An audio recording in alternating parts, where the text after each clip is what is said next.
Mobile മോഷ്ടിച്ച കള്ളനെ കൈയോടെ പിടികൂടിയപ്പോൾ രക്ഷപ്പെട്ട രീതി കണ്ട് യാത്രക്കാർ പോലും നിലവിളിച്ചു പോയി. ട്രെയിനിന്റെ വാതിലിൽ പിടിച്ചുകൊണ്ട് ചവിട്ടുപടിയിൽ നിന്ന് പുറത്തേക്ക് തൂങ്ങിക്കിടന്നായിരുന്നു കുറെ നേരത്തെ യാത്ര. മൊബൈൽ നഷ്ടപ്പെട്ടയാളടക്കം ആക്രമണം രൂക്ഷമാക്കിയപ്പോൾ ബെൽറ്റ് കൊണ്ട് അടിക്കുമെന്ന അവസ്ഥയെത്തിയപ്പോൾ കുറെ നേരം പടിയിൽ പിടിച്ചുകൊണ്ട് പടിയിലിരുന്ന് അതിസാഹസികമായ യാത്രയ്ക്ക് ശേഷം പിന്നിലേക്ക് മലർന്നു ചാടി കള്ളൻ രക്ഷപ്പെട്ടു.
സംഭവം നടന്നതെവിടെന്നോ കള്ളൻ ആരാണെന്നോ വ്യക്തമല്ല.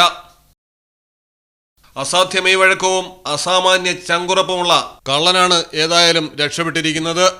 News desk Malayalam television. നാട്ടിലെവിടെയാ? വയനാട്ടില്.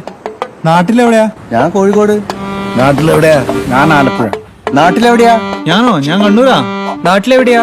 എന്റെ വീട് പാലക്കാട്. നാട്ടിലെവിടെയാണേലും കാലാവസ്ഥ എന്താണേലും സിമെന്റ് JSW കോൺക്രീറ്റ് HD തന്നെ. നാട്ടിലെവിടെയാ?